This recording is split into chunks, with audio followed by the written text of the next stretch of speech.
Good morning, everybody. I'm going to bring in some Facebook groups here. I've got a Scott Kennedy Sports and I've got an All Falcons Facebook page. I want to bring both of those in real quick, and those shouldn't take too long to spin up. And 1, 2, 3. So we're streaming to 3 different platforms: my YouTube channel, my Facebook page, and then Atlanta Falcons Facebook page that I run. And good morning. So this is Forging the Falcons. And there are a lot of Denver Broncos fans in here today because we are also going to talk the big news of Aaron Rodgers sticking with Green Bay. That was big news for about that long. Big news for about that long. And then it got big news with Russell Wilson and the blockbuster trade between the Denver Broncos and the Seattle Seahawks. And I also want to tie that into, because this is a Falcons show, how does this affect Matt Ryan? Does somebody come in and offer him? Do one of these teams that get a little bit desperate affect him? Have I been undervaluing Matt Ryan's trade potential? Because frankly, I'd said, if you offered me $50 million in cap money back or Matt Ryan, I'd take the $50 million. But for what Russell Wilson went for, maybe we need to rethink. We're also going to dig into a little bit of the Falcons draft strategy now that the Calvin Ridley news is official. And good morning, Nick. How are you? You've heard me say for months Calvin Ridley's not playing another down for the Atlanta Falcons. But now the problem is they're not going to get anything back for him either. Yeah, no, it's an unfortunate situation. Don't have all the details. The mental health stuff, taking a year off, now gambling on his phone. It just sucks all around. But actions have consequences. And if you do something like this, the NFL is all about protecting the shield. Sure, they let guys like Ray Rice and Tyreek Hill and Greg Hardy in the league, but don't gamble while you're playing. Don't gamble on your team while you're playing a game. You know what? The way I kind of think about it is, and I don't think Ray Rice ever played again after that went public. I don't think he did. Okay. Ray Caruth definitely didn't, after getting convicted for murder. But you didn't say Ray Caruth, but Ray Caruth was part of that. But I was thinking about this yesterday, and I'm like, all right, did any of y'all who are screaming hypocrisy and this is unfair, did none of y'all ever hear "My House, My Rules" growing up? Yeah. It doesn't matter. I started singing the Beastie Boys in my head on the way out. Pop caught me smoking. He said, "No way. That hypocrite smokes 2 packs a day." Yeah, exactly. But as long as you're under their roof, it's their rules. It's not like this snuck up on you. It's not like, oh, well, I was taking a protein shake and I didn't realize I was going to fail my PED test. I mean, it's pretty clear. Don't do it. You don't have to agree with it. You're not the one making the rules. So also, if you're going to do it, don't be dumb and get caught like this. Don't do it on your own account. Like, hey, you have friends, you have probably siblings, like have them do an account and, give them the money. Doing it from your direct account. Man. Guess what? You got caught. Well, and the thing is, when you've got that kind of money, money's nothing anyway. I'll play in a Yahoo fantasy league or do a pick'em on for the tournament that's coming up, but for fun and for the competition for him, $1,500. Well, how much is that going to cost him? I mean, again, we've gone through the ramifications of, and he'll be 28 in this season, going 2 more years for a 30-year-old before he gets his next contract. If, that's going to cost him 20, 30, $40 million. A lot. And it's going to cost him a lot. Worth it. I hope it was worth it. Does the punishment fit the crime? No. That doesn't matter. My house, my rules. Yeah, I'm guessing this will go up to a potential higher power of some sort where that'll get maybe shaved down a bit. But that's again, what was an 8-game parlay where he voted. Wow, bet on the Falcons in every game. Yeah, I mean, you're right. The punishment does not fit the crime. They're making an example of him, no doubt about that. But it's just one more thing. It's not even that. I mean, they say at least. This could extend. There's just, you don't do it again. You can get caught doing all kinds of stuff, cheating, stealing, beating, assault. But this is, again, I'll say it one more time. As long as you're living under my house, under my roof, you're going to follow my rules. Doesn't matter if I follow them. Yeah. I'm the one paying the bills. And this won't be the last. Let's catch up on with some folks coming in the chat already this morning. It looks like it's going to be a good day. Several people in here already. Luke Wright saying good morning. I wasn't dreaming yesterday. I woke up and we still have Wilson. Like, officially, I've seen pictures and everything now. It's gotten even better. Jeremy Shawn coming in saying feels like a hangover from yesterday, and yeah, it was huge news, and it had implications league wide. Again, as soon as anything happens with a quarterback, Matt Ryan starts trending on my timeline. So I do want to get into talking about him a little bit too. Ethan coming in. Good afternoon, gents and everyone. Ethan's coming in from across the pond, and Ethan today, PSG Real Madrid in Madrid. Hope you'll be watching this. This morning should be it'll be tonight for you. It's this afternoon for you. I'm going the wrong way. For Nick, it'll be about noon. It'll be about noon. I wanted to say apologies for being a little bit late. I had to catch up on some work that I had to push back yesterday because did something all happen? The breaking news between Aaron Rodgers and Russell Wilson. Nick did about 5.5 hours on air. I did about 4 on air and then another hour behind the scenes and then cutting all those up, etc. So I apologize for being a little late this morning. I got invited to a Buenos dias here for the content. Well, we're happy to be here for you. EJ said good morning. Let's talk some football. Absolutely. US Dave, I drafted Ridley in the 5th round. It's my fault. No. You don't get credit for that. The Skinnity curse is way worse than any kind of juju you could throw here. I got Roman Abramovich to sell Chelsea Football Club, for God's sakes. I tanked one of the biggest clubs in the world. No, I'm just teasing. James, so good morning, Scott. What a whirlwind yesterday. Yeah, and it's not going to stop. No. This was when Aaron Rodgers says, I think one of the big dogs on Twitter, Schefter or Rappaport, said the first domino has fallen. Yeah, this is just the beginning. I can't believe how fast the Russell Wilson news came out afterwards. Yeah. That's what surprised me, Nick. God, I am just laughing so hard there's no doubt about it, Aaron Rodgers sitting there, mouth agape, staring at his phone or his TV, being like, today was my day, and I had 10 minutes. This is unbelievable. And God, now Aaron Rodgers, incredible quarterback, absolutely incredible. Just the whole thing surrounding him the last year. I guess hats off to you, using your leverage and your power to get everything you wanted, but I was so over it by the end. And then that fact that he only got, it's all been leading to this moment, 4-year contract coming back to Green Bay. Nope. Russell Wilson's being traded. Back to the back chair, Aaron. We're going to talk about this now. Love it. Got it. Maybe I'm scornful. He cares. I really don't. Okay, I hope he does because I care. Yeah, I know. But all of this, he's a diva. He's dragging this out. He's doing all this stuff. He's attention seeking, all this of this. That is us. I'm telling you. Yeah. He comes out and says, I want to make a decision by free agent. That's basically all he ever said. He did. Thank you. The rest is on all of us demanding things of him. Well, we don't have any right to demand that of him. You need to make a decision. Why? I'll make one when I'm ready. So that's on us. I guess part of it is a fact that, well, we're consumers. In that sense, we are also customers. And we're paying you $50 million a year. You owe us some clarity. So I get that. You feel a little bit of entitlement. But, I don't hang on these guys' every words, and try and do that. We do a little bit just for content's sake. But you've heard me say all along, Aaron hasn't been the one pushing this narrative. It hasn't been Aaron Rodgers.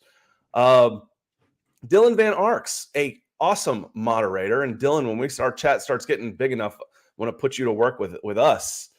This is a great group, but as it grows, we'll get more trolls and stuff in here too. So great moderator on MHH and a big help to everything that we do here. How are bros surf? Says morning, y'all. First time in this stream. Well, welcome. With the inappropriate Ridley suspension, should Atlanta just trade Ryan, eat all the cap at once, and begin rebuilding? Yes, they should. There are several people that are a little, that are more dialed into the team and where they are, like myself, like some of the other writers that are watching what Seattle is doing and thinking that's really what Atlanta needs to do. Seattle's probably got a little bit better of a roster. I don't know. They're waving guys and clearing cap space and getting draft capital.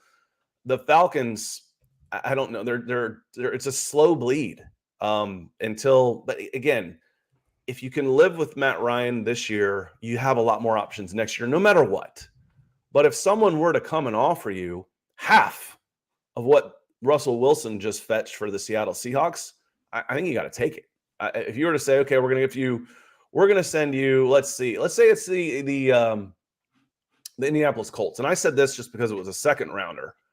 because they didn't have a first. And I said, would you take a second rounder for Matt Ryan right now to get his cap space gone? People were like, I was surprised actually. Most people said, no way, hell no, no, because that's not enough for him. And I was like, wow, okay, good, because I am a fan of Matt Ryan, and he gets a lot of hate in this area. So I was like, okay, well, what if they sent you a 2023 first, and Carson Wentz?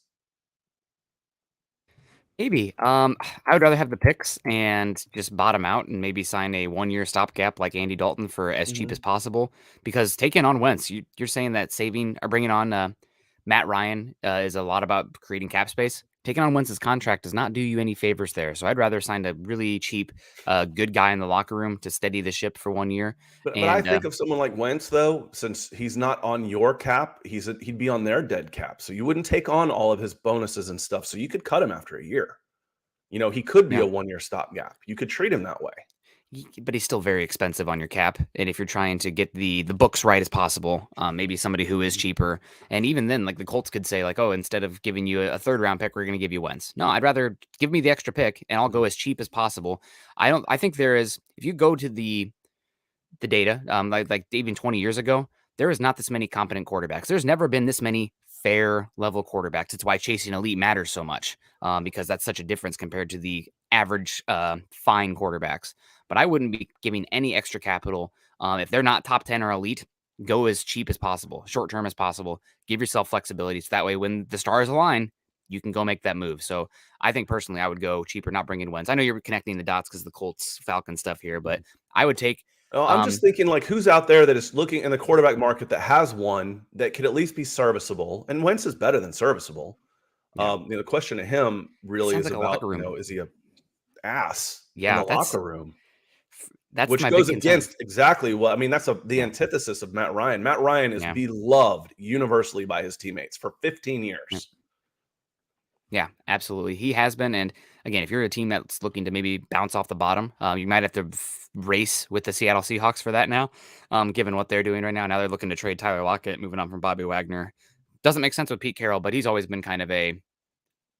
I don't know if he will connect to Gen Z as well as connected to the millennials, but he's always been kind of the younger energy guy, rebuild kind of face. So I think it could work out there, even though he's older.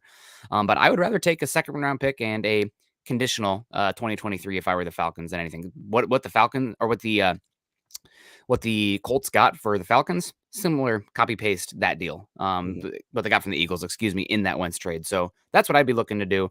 I know it's not popular, but again, I think there's a lot to be said for knowing who you are, knowing what your window is. And I think a lot of the smart fans would understand and agree. As long as there's a clear path, Yep. I can't Yeah. help it. I get sad almost every time I think of the movie, but with Heath Ledger's Joker, as long as there's a plan, everybody, Yeah. as soon as it's chaos, everybody loses their minds, so as long as everything's going according to plan, we're okay. And Shane coming in. Welcome, Shane. Appreciate you being here. Says, I don't think we trade Ryan this year. Unfortunately, our front office sees a window to win with a weak division. And there's some truth to that. They were 7-10 last year, but they were bad. If you look at 2020, the only thing that improved, which is the one that counts, is wins. But is that sustainable when you got worse on offense? You got worse on defense. You got worse in time of possession. You got worse in turnovers. You got worse in everything. But your coaching, I think, got better. And you were able to stay close games with a good quarterback, a hell of a year from Cordell Patterson. You got a little bit lucky in free agency there. And by lucky, I mean, it's good scouting and stuff. But, if someone could have outbid you for him by $1 and he might have gone somewhere else. And Kyle Pitts hit. That was good drafting. And then you got a great kicker. Younghoe Koo is clutch. Koo is clutch. But I see this too, Shane. And I hear them, we want to try and rebuild our roster while winning. All right. Okay. So we're going to piddle around 8-9 next year, at best, 6-11, and end up picking 9-10 and miss out on the quarterbacks that are there. Or do you go nuts and trade 3 first-round picks and move up into the top 2 and take Bryce Young and CJ Stroud, depending on who's there? So strange. I agree with you, Shane. I'm interested to see what they do. I'm ready to rip the Band-Aid off, honestly. I'm ready to rebuild. I've already 2023 is the year where the arrow should start go the right direction. And to do that, make sure you've got all the capital you can. Yeah, absolutely. And it looks like it's going to be a good draft this year. I mean, heck, if you can trade down and accumulate more capital, fill out the roster with a bunch of young, cost controlled players, which will help you get your cap right. Also, if you can get those rookie seasons in a meaningless year where, they're going to have to take their lumps early on, I think 2022 is the year to do it. There needs to be some level of transparency with the fans. You need to be on the same page with the GM and the coach. You can't, if your plan is to get young and get the cap right and bounce off the floor, you can't just fire your quarterback your head coach a year after that, because he was put in a situation where the odds were to fire. That's not really a good way to go about it, but will be interesting. I know that a lot of teams don't do that because there's so many jobs on the line. There's so many guys in the locker room who are dependent on the product on the field to get paid. But still, in the end, in my opinion, easy for me to say sitting in this chair here up in my house in Seattle, the goal should be getting everything lined up so you can make a run at the Super Bowls. And anything outside of that, just a waste of time. Not wasting our time today. Ethan, $20, $19.99 over across the pond in London. Hope you're doing well. Ethan says Atlanta has to be happy after yesterday. They now become the hot spot for a trade if someone wants a quarterback. Not saying the Seahawks will take a quarterback at 9, but the perception will become reality. Definitely possible. Who are the landing spots now? Now that the Broncos are off the market, where are these teams? So obviously, the Colts are a big team for that. Washington football team is one as well. Although I don't know if Atlanta will send him to that Dan Snyder. Talk about a total night and day difference going from Arthur Blank to the demon that is Daniel Snyder. But who are some teams that make some sense here? Just going talking about the trade spot, I think that's a great point, because right now you're looking, okay, Seattle needs a quarterback. Yeah. They've got extra picks. If anybody's going to swing on them, it'd be Seattle. Or are they thinking they're doing what we're saying we should be doing, or what the Falcons should be doing? Right. They just got rid of Bobby Wagner. They're looking to trade Tyler Lockett. This is a team that's getting cheap. They're accumulating draft picks because they're looking, hey, we're not very good right now. We just got rid of our franchise quarterback. 2023 looks like it's going to have some good crops. Maybe we're going to go do that, unless they go for Malik Willis in this draft. Yeah, unless they go for Malik Willis. So, but if you like Malik Willis and you need a quarterback, and he's still there, you're going to see more smoke signals coming out from Atlanta that they could go after Malik Willis. Yeah. Because then you're looking at Carolina, the Giants at 5 and 6 could be teams that'll go after him. I think Houston's good. Detroit would have to trade down. They're not taking a quarterback at 2. Mm-hmm. And then Chicago's set. So Giants and Carolina, 5 and 6 are the places to watch, really. But I think that's a great point. And Drake comes in and he asks, welcome, Drake. Appreciate you being here. Says, could we see the Seahawks make a run for Matt Ryan? No, because Matt Ryan is we are in a window to win. We need a win now quarterback who's going to be 37 years old. That's not what Seattle was. If Seattle felt they were in that window, they would have stayed with Russell Wilson. They wouldn't have gotten rid of Russell Wilson. They're rebuilding. You don't rebuild with Matt Ryan. Yeah. Did you hear what I just said? Yeah. Who else should that apply to? Falcons. The Atlanta Falcons. Yep. The Atlanta Falcons. You don't rebuild with Matt Ryan. And he's too old. No offense.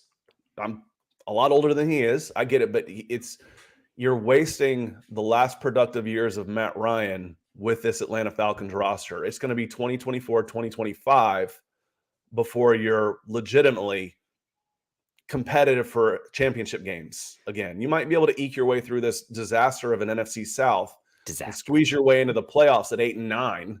Yeah. But really, that means I'm watching crap football for 17 weeks just to get blown out in the playoffs. No thanks. Thanks. I'd rather look forward to the 2023 draft with 3 first-round draft picks or 1 top 3 draft pick. Yeah, and that's a good point about 2024, 2025, given the Falcons' needs at tackle, the defensive line across the board, cornerback. Those are positions that typically you invest in them early with high draft capital, and it's not until year 3 or year 4 in that rookie's career where they're really coming into their own and being plus players that you know who they're going to be, and you know about them at that point too. So this is a team that's probably needs to go down to the bare bones, really invest in those baseline building blocks, take your medicine, and get it right. Looking at the teams right now, as far as trades. There was one I did want to say quickly. Okay, let's do it. It was the Steelers. The Steelers could be someone well, right there. I just took him from you. See, I didn't want you to take him from me because you asked me and then I changed the subject. Yeah. The Steelers at 20 would be a really nice fit. Yeah. I know it's not quite the exact same area, but he's from Boston College. He's a Philly guy, Philly, Pennsylvania, Pittsburgh. That Pittsburgh, the Steelers at 20 might make a lot of sense for him. You look at Cleveland, no, Baltimore, no, Philly, no, Chargers, no, New Orleans, hell no. Matt, I don't think Matt would do that. I know there's not nearly the loyalty in sports these days, but I couldn't see Matt Ryan going to New Orleans after 15 years in Atlanta. I don't see that happening.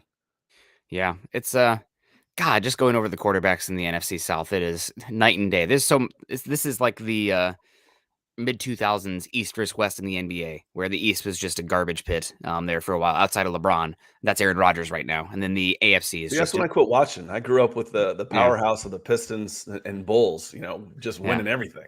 Yeah, it's unbelievable right now. Is Kyler Murray the second best quarterback in the NFC? I guess you have Matt Stafford there too, but most of them are pretty old, pretty entering their swan song season. So Yeah, it'll I be mean, really interesting A-Rod's to see. 39. Brady Yeah, just left. yeah, It's it's it's wide different. open. It's different. So all that can change next year depending on how bad these teams are, and all of a sudden get an infusion of Malik Willis this year and say he hits Bryce Young, CJ Stroud. So it can turn quickly because the guys at the top are going to, the guys that are losing that need quarterbacks Yeah. probably don't have one. They're going to draft first. The guys with quarterbacks are going to be drafting at the end. Yeah. So it rolls in cycles, just like the NFL plans with its forced parity. And also worth keeping an eye on Justin Fields and Trey Lance this year, seeing what they do, changing the dynamic in the NFC. Very young quarterbacks, a lot of talent. But who knows? The NFC South, though, man. Taysom Hill, Blaine Gabbert, Sam Darnold, unbelievable. It's hilarious. Pete Rose said that Calvin Ridley screwed up. Kevin, welcome in. Appreciate you being here. Always rocking the Southern Miss, the Eagles. Let me see coming down here. Joe Cannon, welcome in. Welcome. Good to see you. And Albert, welcome in. Good to see you as well. And let me see. So let's move on just a little bit. Calvin Ridley, I've said from the beginning, he's not ever playing again for the Atlanta Falcons. So you're rolling right now with one receiver under contract that has a catch. Frank Darby has one catch for 14 yards. Calvin Ridley ain't coming back. Now that's official. I've been saying it, pretty definitively the past 2 months. Now it's freaking official. Russell Gage is a free agent. He might come back. Yeah. He might.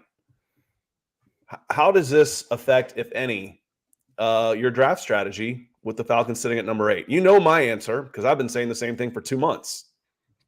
Take a wide receiver at 8 no matter what. Forget everything else. No, this is a deep enough draft class, and there are wide receivers every single year in the draft. It's that you can probably either punt on it or draft a guy day 2 and be just fine. You're probably not going to get a number 1 wide receiver in this class outside of the first round, but you never know. I mean, what are the Falcons pick in the second round? Is it pick 38, something around there? It's farther than that because they flip. They flip. That's right. So it's like 40, 43 or it's 43. Oh, maybe Jahan Dotson falls down there. Maybe somebody like that would be interesting, no doubt. Maybe that's a little early for Sky Moore. Maybe you can get Sky Moore with your second round pick. I'd love to see Christian Watson around right there.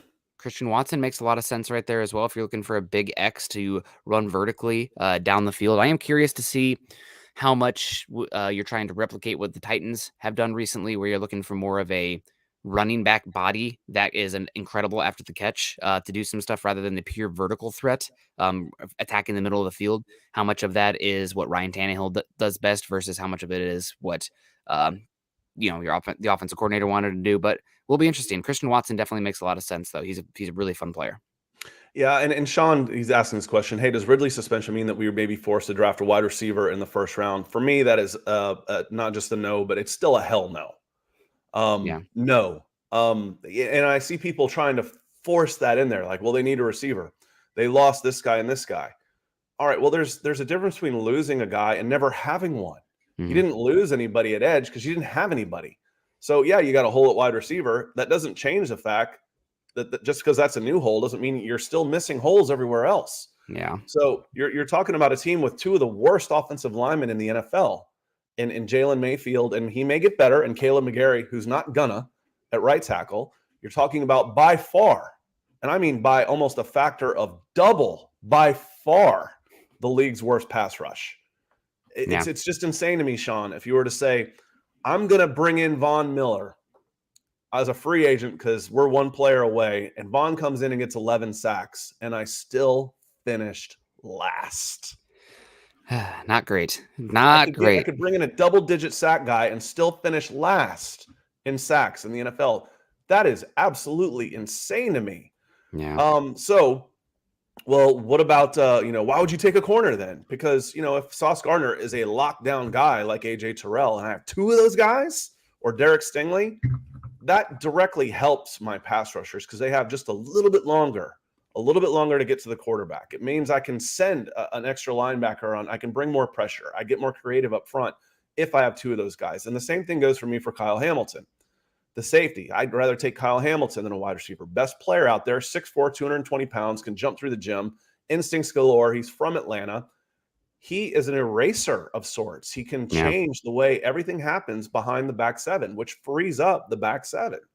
So wide receiver for me, if you could guarantee me Jamar Chase, which you can't, I would say, okay. If you were to, if the Bengals were to call up and say, we're going to trade, we want to send you Jamar Chase for the 8th pick, I'd say, okay, that's fine. Yes, sir. Right. Where do I sign? Flip him. So, because I could turn him into 3 first-round picks. Yeah. You can't flip him. You got to hold him. I'd be like, okay. But if I'm going with the unknown, an unknown wide receiver versus an unknown best player available at another position, and that's the key. The answer well, he was the best player available. My ass. I promise you, whoever gets taken an 8, there will be someone behind him that ends up being a better player. I don't care who they take. That's just mathematics and odds and probability. So don't tell me best player available.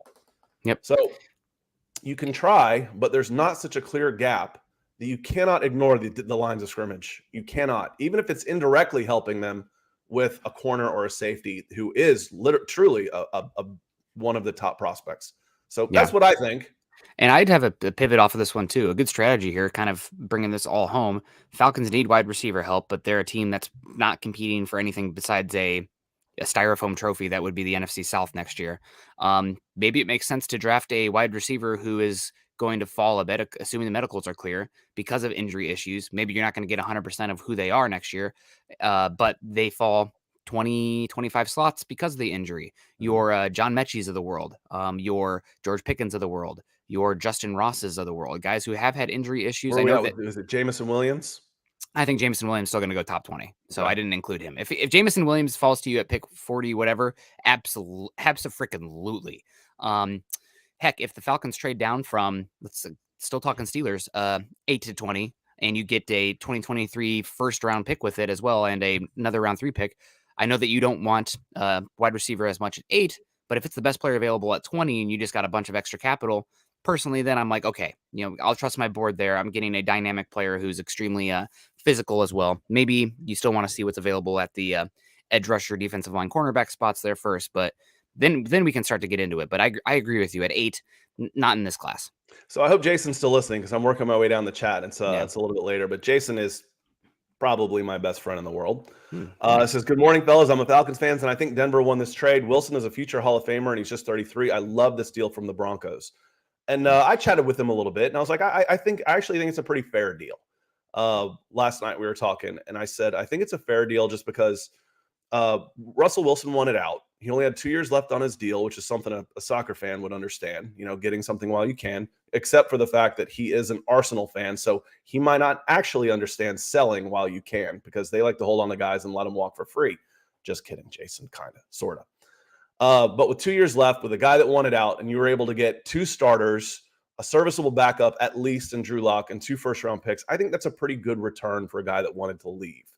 And I think if you look at the reactions, if you look at a national post like an Ian Rappaport and Adam Schefter, it's back and forth on who won. Denver fleeced them, Seattle fleeced them. It's a little bit. I think this was a fair deal. I really do. I think they paid a premium price for a premium player. And Seattle picked up what they're going to need to rebuild. And again, the Falcons should follow Seattle's lead. They really should and deal with it. But Jason said, who went to the University of Georgia, is asking for a friend of the Broncos also interested in Matt Ryan, Calvin Ridley combo for the remainder of their picks in the 20s. We'll take Terrell Davis and Shannon Sharp in 3. Well, I'll say it. Fine. Go Arsenal. You only say that if it's a super chat. That's the rule. I'll do anything for money, but for free, heck no. Are you kidding me? Yeah, no. I still owe him for all my Atlanta United tickets, so that's money. He's lending me the money for that, so that counts. So thank you, Jason. Okay, that's a good one. Yeah, I don't even know who the Falcons would have that I would be super interested in as the Broncos. Like you don't have a right tackle that you're looking to sell because we have the same needs. Plugging in Chris Lindstrom at one of the guard spots. We're deep at guard though. I don't know if I would give you equitable. You just lost your starting tight end. You take Kyle Pitts in a heartbeat. Oh, but you're not trading Kyle Pitts. I'm like talking about guys who actually make some sense that you guys. There isn't anybody. There isn't anybody. Yeah. It would have been Matt Ryan. Yeah. Other than that, Grady Jarrett would fit in nicely. There's actually somebody there because he's only got 1 year left on his deal. I am curious if they're looking for bigger bodies because they want to do a bunch of gap and a half up front. He's 300 pounds. But don't sell Grady Jarrett short the way he fell in the 5th. This guy's an animal. I mean, you're looking at him, and that's why he fell to the 5th and is a multi-time Pro Bowler and a $20 million guy. Because guys like you were saying, oh, he's a little short. Oh, he's not a little long. I love Grady. Dude makes plays. He does, but I think they're probably looking for a little bit more of a wide body type. We have our Grady Jarrett. His name is, it's the same thing as you. You have Grady Jarrett, who's awesome. You want somebody who can occupy some blocks a little bit more to free up Grady Jarrett. We have our Grady Jarrett. His name is Draymond Jones, playing the 5-4-3 technique. Almost as good as anybody in the league right now, not named Aaron Donald. Grady Jarrett, when he's not doing that, gets into the backfield and makes plays. He is a pass rusher. He's so quick. Yeah. That's why I said it's so crazy to me that Steven Means can't get a quarterback hit or pressure just through being on the field because someone blew an assignment. You happen to be pass rushing. It was statistically almost impossible how bad Steven Means was at one of the edges for the Falcons. Yeah. And Dave says, I'm not sure Matt Ryan is as coveted around the league as some might think.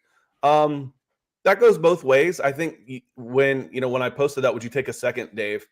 A lot of the questions were like, no, hell no, hell no. And I'm like, I'd be surprised how many teams would be pissed if they gave up anything higher than a second for Matt Ryan. Just because the last time Matt Ryan was in the spotlight, it went poorly, even though he was like 28 of 32 for 4 touchdowns. In that game, his quarterback rating, he was phenomenal. Matt Ryan is one of the most scheme neutral. He's done it with different coordinators, talented receivers, no doubt. Roddy White was there when he came in. Tony Gonzalez joined him early, and then Julio Jones and Calvin Ridley and guys. But he turned Mohamed Sanu into a 2nd-round draft pick. Yeah, that was He turned Austin Hooper into somebody a big money guy with the Cleveland Browns. Matt Ryan is a good quarterback. Yeah. The knock ends up coming when I start sorting, go to Spot Rack and sort by cap hits, and he's sitting there number 1 in the NFL. Well, he ain't that good. No. And I get that, but try and separate those two. Is he a good quarterback? Yes. Is he worth what he's getting paid? No. All right. Those can both be true. It can be true. Here we go. Chris Walker coming in. Chris, welcome coming in. He says, they need draft picks. I'm not in trading for Wentz. No, I'm not either. I was just throwing it out there. Who could be coming in for Ryan and what would you expect? What would you want? I don't want Josh Rosen. He's a free agent now, actually. We get $11 million in cap relief thanks to Ridley. Scouting is key. We need to hit on free agency, draft picks, and undrafted free agents. You upgrade the pass rush, improve the offensive line, get a receiver and running game. That's it. That's all. That's all we need to do. Improve the offensive and defensive lines and a receiver and a running game. Yeah. You just said a mouthful there, Chris. Matt Ryan gets much better. A running game that allows for play action, passing, enables Matt to pick teams apart. Yeah. And keeping them upright. I think he's been sacked 200 times in the last 4 years, and that's not even counting the times he's been hit. Good Lord. Yeah. He he needs a team that has a good offensive line too. He's at the point in his career where he's not really escaping that first guy. He needs to feel comfortable back there in his drop back and let him use his brain. It's not Peyton Manning level. It's not Tom Brady, but it's certainly good enough. And people who say that Matt Ryan has fallen off the arm, I think has lost. It's never was a great arm, but I do think it's lost a little bit of RPMs on it. Yeah, to me, it's just it wasn't ever and his deep pass. And if you read some of those advanced statistics on throws farther than 15 yards, he's still like top 5 Yeah. in rating. So Yep. that's probably because he only made 2, and it's a smaller sample size. Yeah. But Dave comes in. He says, if I'm the Seahawks, I'm taking Willis due to his arm strength and expected improved accuracy, playing in that weather in Seattle. I think that's where you are going to see a lot of mocks. If Willis is around at 9, you won't see Willis get past 9. Let me put it that way. When we start seeing a lot of the mock drafts coming out for the next 6 weeks, you're not going to see Malik Willis get past 9. He'll either go earlier or he'll go at 9. Yeah, there's some talk that Panthers at 6 make a lot of sense. Heck, it might not even be the biggest surprise in the world if he goes number 2 to the Lions at this point, from what I've been hearing. But it's that time of year. Who's saying it? Where's it coming from? Is the Lions trying to get interest for somebody to come trade up? Who knows? But it'll be really interesting to see. Man, it's really it's a little bit sad to not be in that rat race that is the top 10 draft picks anymore, because it's always fun to be there. Like who's going to fall to you? But all of that is frivolous in comparison to landing a franchise quarterback. So I'm going to sit back and enjoy watching the show. I'm really curious to see where my guy Travon Walker goes now. I don't have to be sad that his combine put him out of the range for the Broncos at 9, because he's definitely out of the range for the Broncos at 64. And Ethan coming back in. Thank you for the super. Appreciate you keeping the lights on. And I think the heat's actually working again for Nick. So It is. Thank you. Yep. If the commies are so intent on getting a QB, why not rip the Band-Aid and trade Ryan? Value only decreases with age. And you're going to dump $200 million at least into Matt Ryan just to watch a depreciating asset. No, I'm with you. It is. He's an asset. He's a depreciating asset. I would take what I could get for Matt Ryan right now. I'd eat the $50 million of his cap hit, and I would suck. I would suck this year.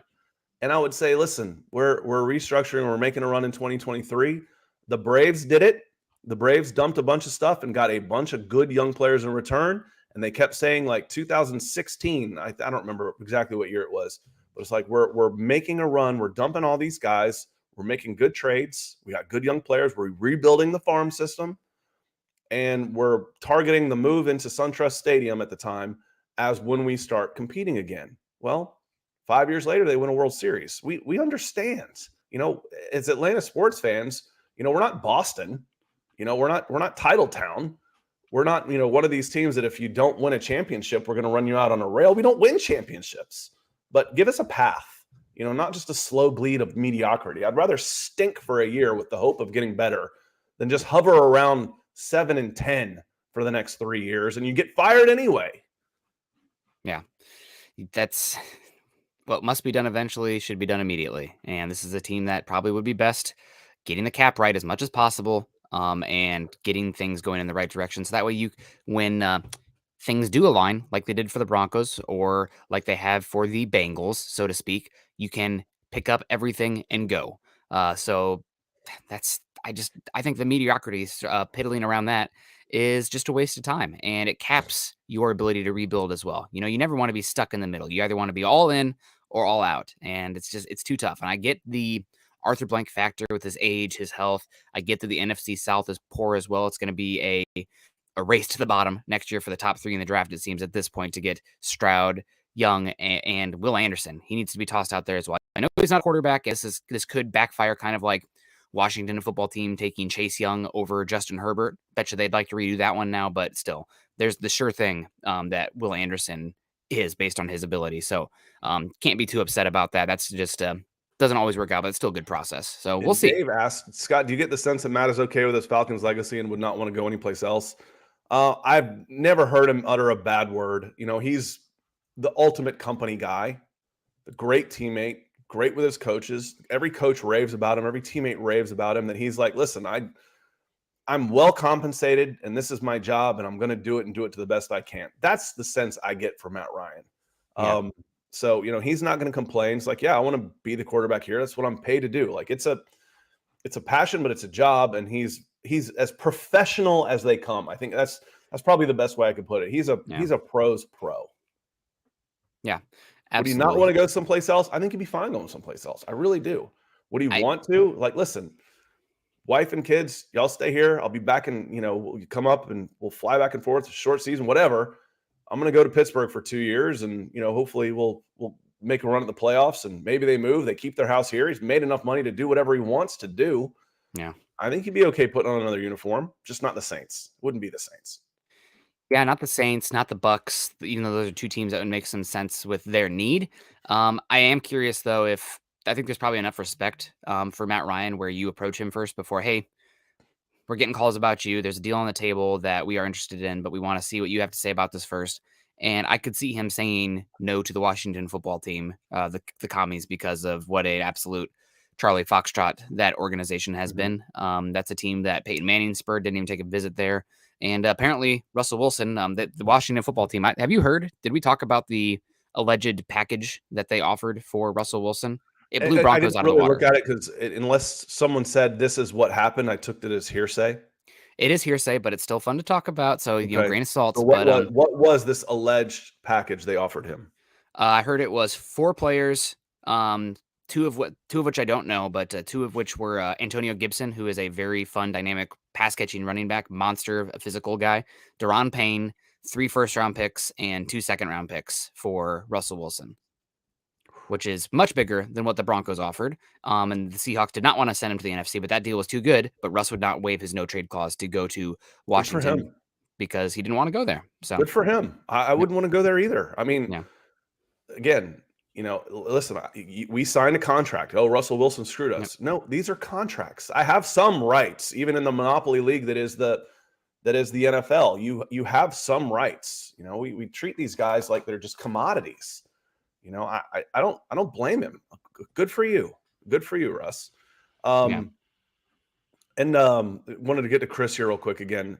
Need a beast of a defensive end, at least 270 pounds. Nick, can you think of anybody in maybe the Peach State area that would fit this description in big end athletic beast that might be available at 8? I am skeptical this guy is going to get out of the top 5. It sounds like the Giants at 5 are his floor now, based on what the talking heads are saying right now. Who knows? But when you test like that, Trevon Walker, University of Georgia, 20-year-old tape last year. He's incredible. And people have been like, oh, what about his tape, Nick? He's lined up at 5 technique. I think that's overlooked a lot. What is his assignment? What's his job at Georgia? And we kind of have it is a small sample size. Seal the run options that you get a lot in college and funnel everybody inside to the linebackers. And free up linebackers to chase downhill. Yep, exactly. But I think we have an interesting case study as well here. Jermaine Johnson transferred from Georgia to Florida State, had minimal snaps there because he was behind Trevon Walker, and also went from 4 sacks in Georgia because he was playing that 5 technique, having to be a physical player at the edge, run defense first, freeing up those speedy linebackers to chase and pursue, and then allowed to attack sometimes. So only 4 sacks. After he transfers to Florida State, ACC Defensive Player of the Year. I think it was 14 sacks. It might have been 12 because he went from that 5 technique to 7 and 9 stand-up pressure. Trevon Walker's got a lot of work to do with his hands, no doubt about it. But his run defense is teach tape. It is gorgeous, and you don't get to that level of run defense with leverage and hand placement and awareness unless you are a solid student of the game. So the pass rush plan, the hand usage there, how to attack and set up pass blockers, that's all very much a work in progress. But the athleticism, the size, the burst, the explosiveness, it's all there. So if he's there at 8, you run to the podium. I don't think he's going to be there at 8. What the emergence of Trayvon Walker has done is, to me, has brought another Vaughn into play. Kayvon. Exactly. Kayvon Thibodeau might, who we were talking about number 1 overall this time last year, could be available at 8. So I'm with you, Chris. I want edge. However, I can make a strong case for this dude. Can we talk about the freak that is Jordan Davis? How much did he improve his draft stock? 4.78 40 at 341 pounds. And again, that to me is, oh my God. But the one that really blows my mind, and let me get the numbers exactly right here since I've got it up in front of me anyway. is the 123-inch, a 10'3" That's the one. with a 32-inch vertical, a 10'3" broad jump. That's unbelievable. That was a foot farther than the next closest guy, I think, who was Travis Jones. And Travis Jones at 330 pounds had a huge combine. He ran a 4.92. And this dude, Jordan Davis, runs farther. So what he has done is taken himself from a 3-4 nose guard who's playing maybe first and second downs 2 out of 3 series to I can play him whenever, however I want to. Yeah. And now my questions are going to be: is he disciplined enough to maintain this weight and the athleticism? I don't want him to show up at camp at 380 pounds once he signs his contract.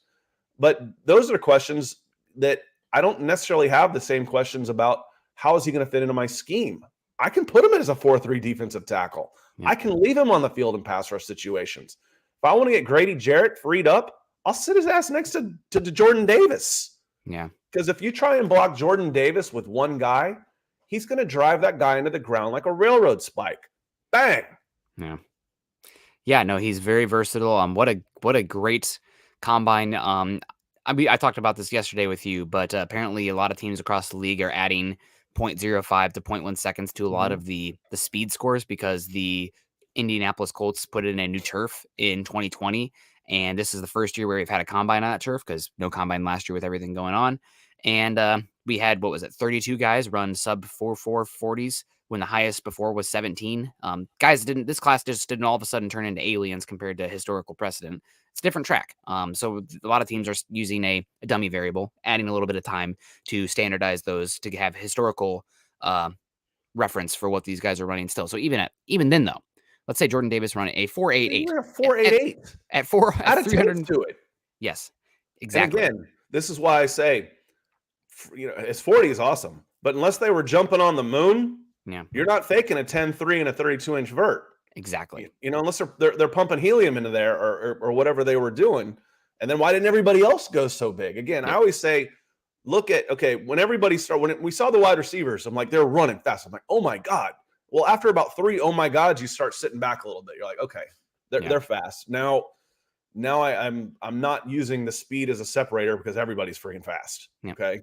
So you can still use the vert and the explosiveness and the standing broad jump as a separator when you're jumping a foot farther than everybody else. If everybody was running 4.4s, everybody, and a guy comes in at 4.15, pay attention to him. He just beat everybody by 0.2 of a second.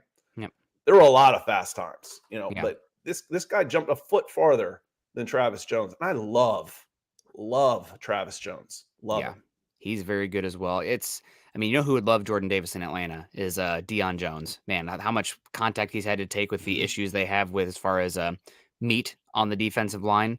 That would be a big get for him. I still do think that the 8th overall pick's probably not where you want to go with Jordan Davis. I think it's more likely he goes in that 12 to 20 range just because he is a nose tackle.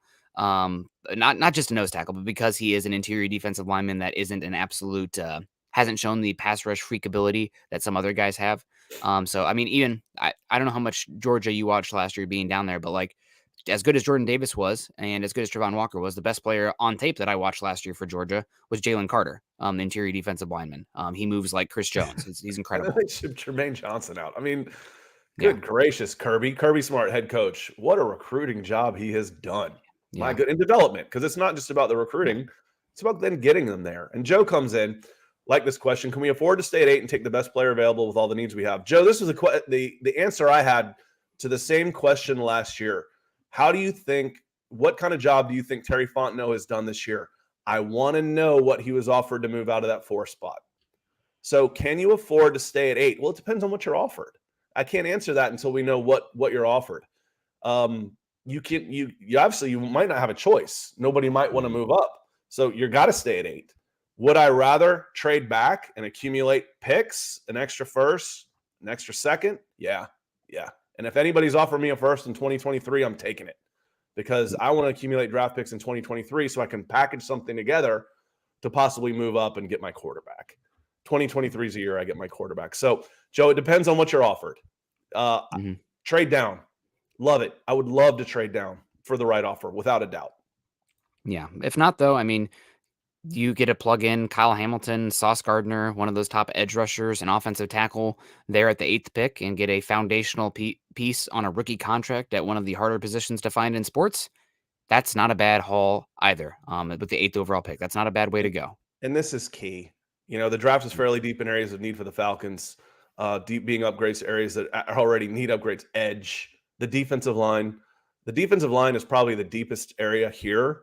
And the Falcons have one defensive lineman. They've got one player on their front seven and maybe 1.5, depending on what happens with Deion Jones. They got one. Grady Jarrett, and he's in the last year of his contract. So trading back and picking up 5 guys in the first and second round, I'd trade out of that spot for 3. If you go back to the Sam Darnold trade, if I got 3 second-round picks, I'd trade out of the first. And they just moved down. They only moved down like 3 spots and got 3 second-round picks. You bet your ass I would do that one. So, this is a good trade where you can get a lot of help to fortify your trenches, which is why, again, wait until the 3rd, 4th, 5th to pick up some bodies for wide receiver. Do not, in this draft, with all of these guys in the trenches, if you take a wide receiver, I am going to be merciless. Absolutely merciless to this administration if they go wide receiver. Yeah.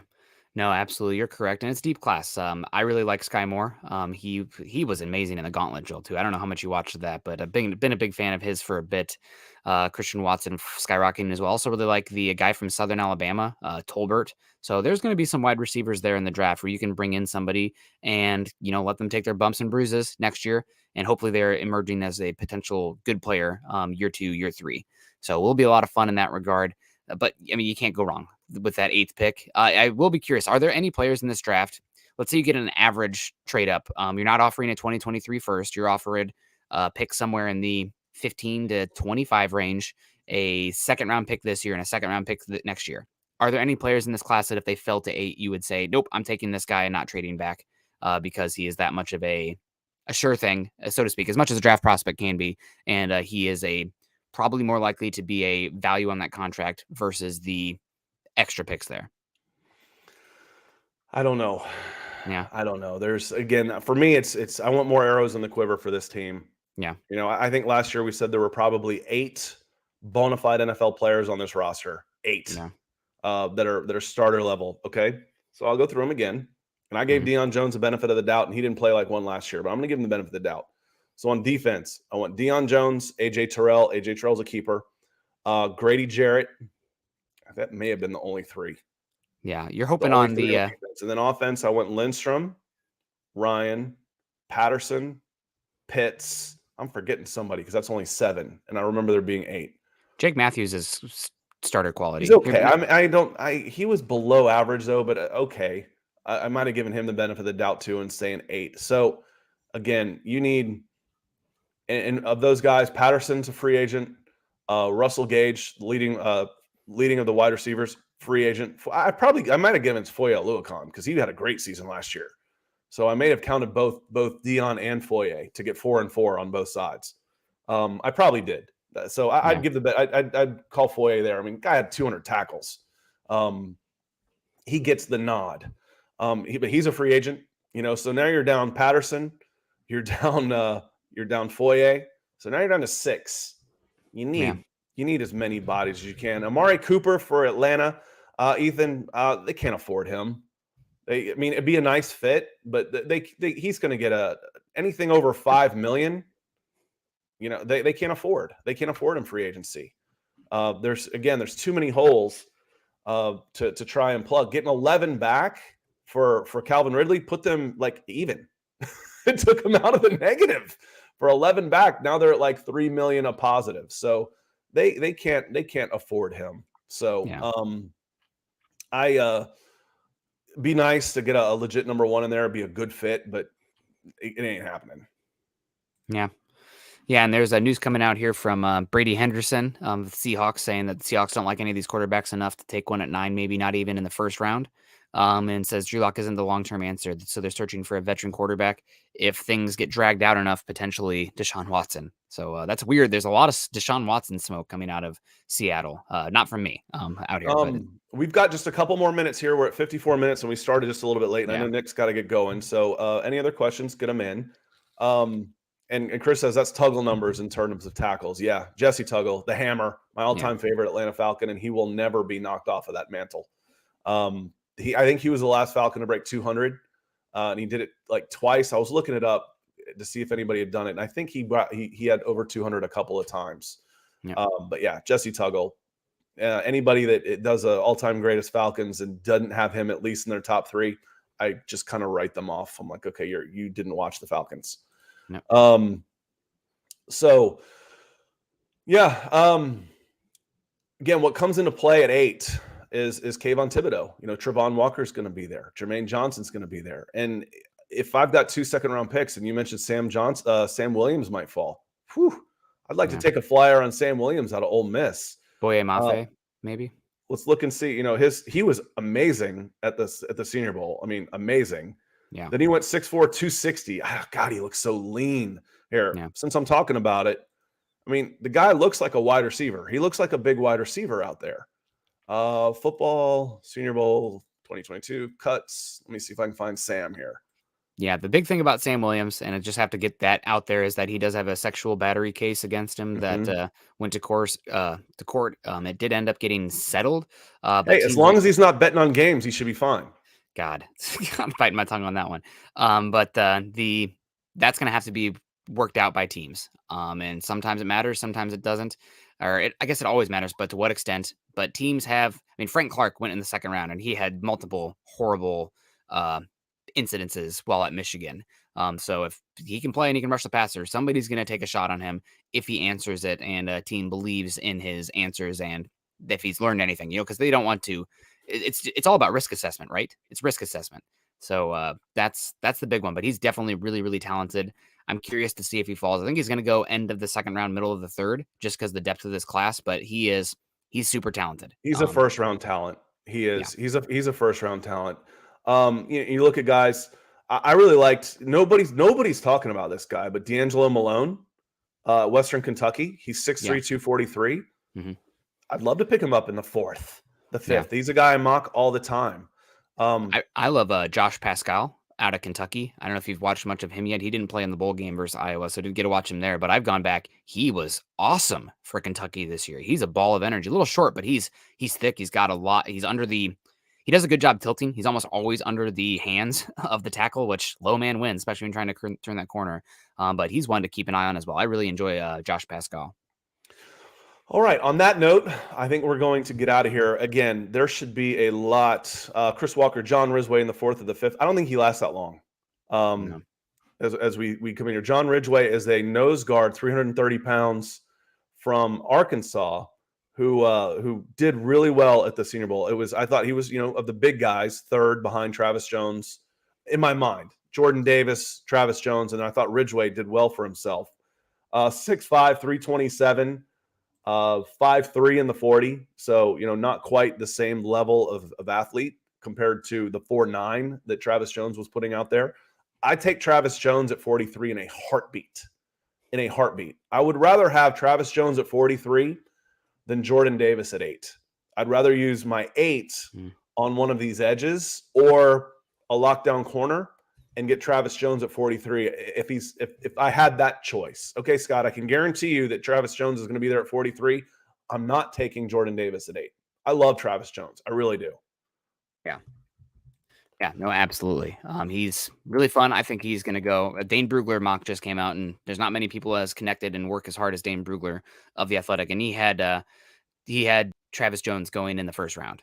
So I think I'm expecting that after the combine. Yeah, it's overshadowed because of Jordan Davis. It's been undervalued a little bit, but I think Christian Barmore, I believe, fell into the 2nd round, and I think there's some people that would like another shot at that. And Travis Jones is better than Christian Barmore, in my opinion, at the same time. On that note, as my voice is giving out, as I'm still trying to fight off this cold that's been hanging around for a week, Nick, I appreciate you being here, and to our chat and our presenting sponsor, Ethan, the DWI guys. Thank you as always for your support on this channel, on all our channels, and everything we do. It will never, ever be forgotten, and we love you for it. Thanks for everybody for coming in. We had a good crowd in here tonight, 50 watching, and we'll get some folks afterwards. If you're watching after the fact, hit that like, subscribe, or share if you're watching on Facebook or if you're watching on YouTube, and put it in some comments. I check the comments more on YouTube because on Facebook they get thrown in with all of the comments during the chat and it's harder to find. So hit me up at our YouTube channel, which is youtube.com/C/Scott Kennedy. And I check all the comments on those. With that note, Nick, what do you got planned for the rest of the day? I am going to try to catch up on work. Yesterday, I was waiting until right up until the moment we went live for the Heat guy to come. Luckily, it got fixed and it was easy fix, so I was still able to go live on time for Russell Wilson. Trying to catch up on all the news that's coming out of that. I'm really excited for the Behind the Broncos episode that's going to revolve around this trade because, my God, nobody saw this coming. Really, I mean, there's talk Broncos are being aggressive, and once the Aaron Rodgers things, I mean, Jerry Jeudy, I think, perfectly encapsulated the Broncos. Aaron Rodgers going back to the Packers. Sad looking face. Russell Wilson's traded. Jubilation. Yeah, God, incredible. That's still trying to process all of that, understand that. And now free agency became really, really interesting. So trying to pick up who's going to be available there, see who the cuts are there, and how the Broncos are going to build this team together, because the free agents period is going to be way bigger than the draft for 2022 for the Broncos. Yeah, and Peter, good evening in Cambodia. So when he comes in the morning, it's evening for him. Peter is one of our international viewers, so welcome. And all this was going on while he was sleeping. How about waking up to that? Funny enough, Peter, I was too. I hadn't been feeling all that great. I got a little bit of a sinus infection. 1 o'clock, my medicine wore off, my morning coffee wore off, and I laid down and I was asleep when the phone rang. I'm like, what? Who? Awake? Russell Wilson? I'm awake. And Nick and I went live. So an amazing day yesterday in the NFL, and not just for, obviously, the news spread farther than just Seattle and Denver and Green Bay for that matter. That was seismic. That was seismic. That was NFL news, and it was a good time yesterday. Again, we will be back tonight on Huddle Up Pod. I'll be behind the scenes, and you can catch Nick and I tomorrow on YouTube Mile High Huddle on Broncos for Breakfast, where we'll be going and diving in a little bit more with a little bit more of a Broncos flavor to all of these personnel moves and available players. Until then, appreciate y'all being here. Couldn't do it without you. Wouldn't want to do it without you. And we'll see you next time.